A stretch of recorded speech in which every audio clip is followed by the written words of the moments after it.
باوجود تحریک انصاف کے ووٹر کا حوصلہ نہیں ٹوٹا۔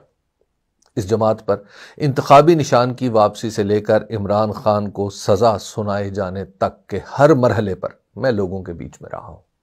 جب چیف جسٹس جناب جسٹس قاضی فائز عیسیٰ اور ان کے ہم نشینوں ہم نوا ججوں نے تحریک انصاف سے نشان واپس لیا تو لوگوں کو دکھ تو ہوا، مگر وہ قائد اعظم کے ساتھی جناب قاضی محمد عیسیٰ کے احترام میں چپ رہے۔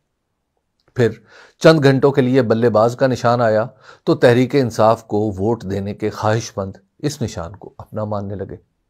جب الیکشن کمیشن نے اس نشان کا بھی قلع قمع کر ڈالا تو اگلے نشانوں کی بات ہونے لگی۔ آخر کار بات یہاں آ رکی کہ ہمارا نشان عمران خان ہے، ان کے ساتھ جو بھی جڑے گا وہی ہمارا ہے۔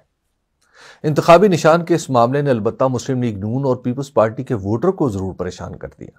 حیرت کی بات ہے کہ جن لوگوں نے میرے سامنے تحریک انصاف سے بلے کا نشان واپس لینے کو نامناسب کہا، ان کی اکثریت انہی دو جماعتوں سے تعلق رکھنے والوں کی تھی۔ 20,000 کلومیٹر سے زیادہ طویل اس سفر کا دوسرا حاصل یہ ہے کہ بلے کا نشان کھو چکا۔ عمران خان قید میں ہیں، تحریک انصاف چند لوگوں کو اکٹھا کرے تو نشانے پر آ جاتی ہے۔ یہ سب کچھ ہو جانے کے باوجود 8 فروری کو جیتنے والوں کی سب سے زیادہ تعداد انہی کی ہوگی جن کا تعلق تحریک انصاف سے ہوگا۔ یہ بات صرف میں ہی اپنے سروے کی بنیاد پر نہیں کہہ رہا، بلکہ گیلپ کا سروے بھی احتیاط کے ساتھ یہی بتا رہا ہے کہ پنجاب میں 2018 کا نتیجہ ہی دہرایا جائے گا۔ دوسرے لفظوں میں مسلم لیگ نون پنجاب کی 141 قومی اسمبلی کی نشستوں میں سے زیادہ وہی نشستیں جیت پائے گی جو اسے 2018 میں ملی تھی۔ میرا مشاہدہ گیلپ سے اس حد تک مختلف ہے کہ مسلم لیگ نون اگر 2018 کی نشستیں برقرار رکھ پائے تو یہ ایک غیر معمولی واقعہ ہوگا۔ خیبر پختونخوا کی قومی اسمبلی میں 45 نشستیں ہیں۔ گیلپ کے اعداد و شمار سے یہ بتانا مشکل نہیں کہ اس صوبے میں تحریک انصاف کے سوا کوئی جماعت شاید ہی کوئی نشست نکال سکے۔ میں اپنے سروے کی بنیاد پر یہ بات کافی حد تک وثوق سے کہہ سکتا ہوں کہ 2018 کے الیکشن کو معیار بنا کر اگر 2024 کا الیکشن ہوتا ہے تو یہاں سے کوئی خوش قسمت ہی ہوگا جو تحریک انصاف کے خلاف اتنے ووٹ لے لے جو قومی اسمبلی کی ایک نشست حاصل کرنے کے لیے کافی ہوں۔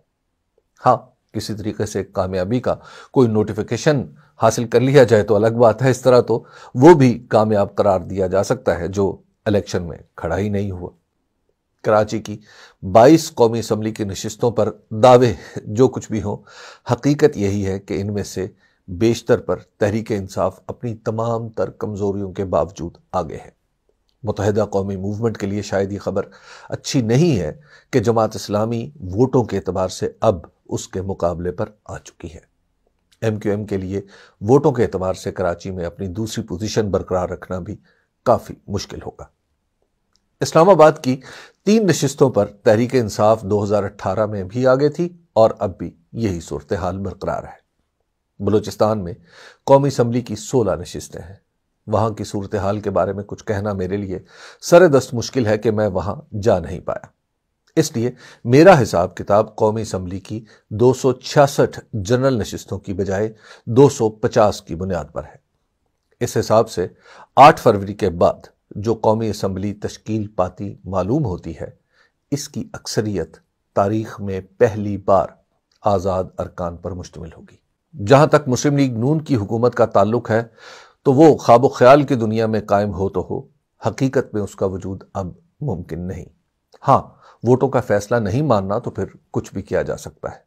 بطور جماعت اس کا انجام تو لاہور کی گلیوں میں لگے اس پوسٹر سے عیاں ہے جس پر اون چودھری یا علیم خان کی تصویر چھپی ہے، استحکام پاکستان پارٹی کا نام لکھا ہے اور ساتھ میں نواز شریف صاحب کا مسکراتا چہرہ بھی دکھائی